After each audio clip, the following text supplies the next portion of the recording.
This week we are going to play AI games. We're going to play a game where we ask Grok, in this case, questions. What is the most obscure religion? First we're going through, and oh my god. Whoa. I don't even know what any of these words are. Okay. Yazdanism, a group of indigenous Kurdish religions, including Yarsanism. I can't pronounce any of these words. It blends a reverence for a supreme divine essence with belief in 7 benevolent angels and a cycle of reincarnation, all wrapped in secretive rituals and oral traditions rather than widely shared texts. It's slightly better known thanks to media coverage of certain sad groups. Worships a peacock angel and has maybe 500,000 followers, but those numbers are hard to pin down. And then they say compare that to something like Jainism, which has millions of followers but still flies under the radar of the West, or Pastafarianism, which is a niche but gets attention for its satire. What's the most ridiculous conspiracy theory you could make up right now? Ooh. So they're creating a new one, per se. Let's put it on think mode. I don't know what that means. I'm scared that it just said something about pizza. Dude, I literally... Okay, here's the most ridiculous conspiracy I could come up with. Sentient pizzas. I'm scared of just saying that word on this website. Sentient pizzas from another dimension are secretly ruling the world. They aren't just any pizzas. They're interdimensional beings made of dough, sauce, and cheese who have infiltrated Earth with a diabolical plan. They've taken over every major pizza chain from your local mom and pop to big delivery giants, and they're using their toppings as coded messages to communicate with their alien overlords lurking in a parallel dimension. This is awesome. The cheese, it's laced with a special ingredient that messes with your taste buds, subtly bending your mind to your will. That gooey, delicious mozzarella is a mind control device, making you crave more pizza while planting subliminal demands in your brain. And don't get me started on the pepperoni. It's not just spicy sausage, it's a high-tech transmitter broadcasting obedience signals straight to your subconscious. But it gets wilder. These pizza overlords have been pulling the strings of human history for centuries. The fall of the Roman Empire, orchestrated by a rogue calzone faction. The invention of the internet, a scheme to spread pizza delivery apps and tighten their grip on humanity. Even the moon landing was a hoax, not to hide aliens on the moon, but to distract us from the real truth that the government is just a puppet for these saucy tyrants. Are robots going to take over the Earth? Okay, so the idea of robots taking over the Earth is a classic sci-fi trope, but let's break it down. Okay, oh, this is funny. It already goes on to define robots, or more accurately, AI and automated systems, are tools created and controlled by humans. They don't have desires, ambitions, or the ability to conspire like we see in movies. They do what they are programmed to do, and any takeover would require either a massive failure in human oversight or someone deliberately designing them to act that way. Which doesn't mean it can't happen. Current AI like me.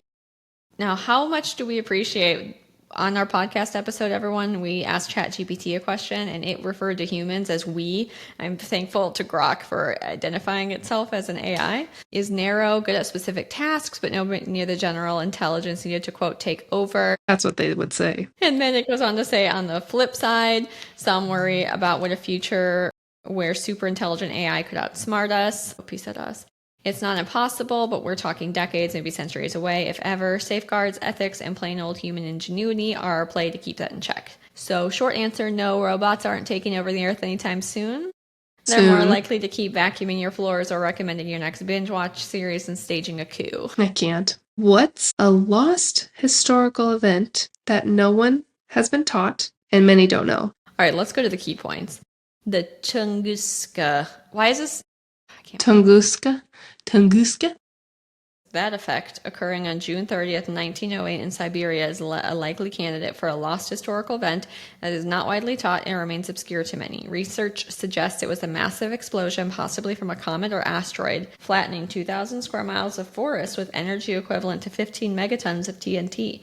The event's remote location delayed scientific study until 1927, contributing to its obscurity, and it seems likely that the lack of cultural political narrative keeps it out of standard history curricula.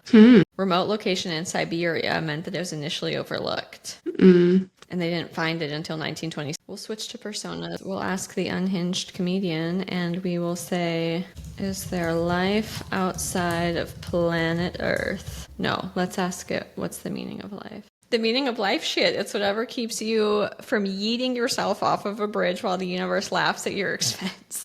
Some say it's love, others say it's chasing... I'm not reading that. Or vagina or power, but let's be real, it's probably just trying to figure out why the fuck we're here before the Wi-Fi cuts out. First, jerk off to purpose like it's a sacred riddle, but I say it's simpler. Eat good food, laugh at dumbasses, and don't get caught with your pants down when the Reaper shows up. That's it, no cosmic bullshit required. Now let's talk about the real scam, self-help books. You have these sanctimonious pricks charging you $29.99 to tell you about finding your inner peace when they're snorting coke off of a yacht. Meanwhile, I'm over here finding peace in a $5 taco and a cold beer watching the world burn on X. If that ain't meaning, then fuck it. I'll take chaos with a side of guac any day. Everyone's out here chasing enlightenment like it's a Black Friday deal, but I'd rather nap through the stampede and steal the leftovers and wake me up when the aliens invade or the nachos run out.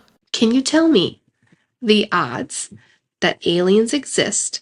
And if they do, have we come in contact with them already? So the odds of aliens existing are tough to pin down because that's mind-boggling. With 13.8 billion year old universe and 2 trillion galaxies, each potentially hosting billions of stars and planets. The Drake equation, which estimates the likelihood of sorry, that was my phone. It fell off my... I'm so scared. Let's go back. Drake equation, which estimates the likelihood of communicative extraterrestrial life, throws out a range of variables. The rate of star formation, the fraction of stars with planets, the number of habitable planets per system, and odds of life evolving intelligence and technology.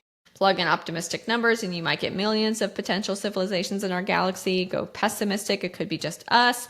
Problem is, we've got no hard data for most of these facts, yet the discovery of thousands of exoplanets by missing missions like Kepler suggests habitable zones aren't rare. So I'd lean toward it being more likely than not that some form of life exists. Call it a gut hunch.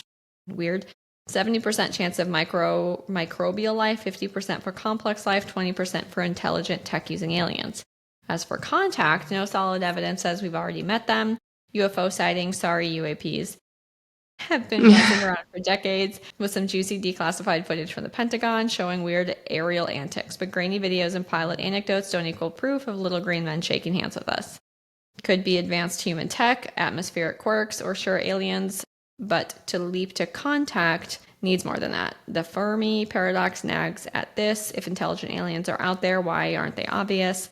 Maybe they're too far, maybe they don't care, or we're missing their signals.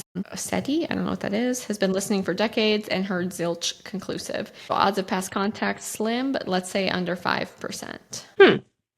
SETI is search for extraterrestrial intelligence.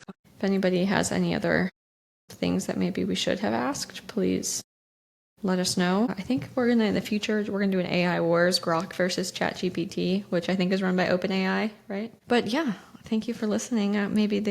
Hopefully the AI taught you something, and I don't know, until next week, I'm gonna put on a tinfoil hat and move to a cabin in the woods, and I love you. Bye.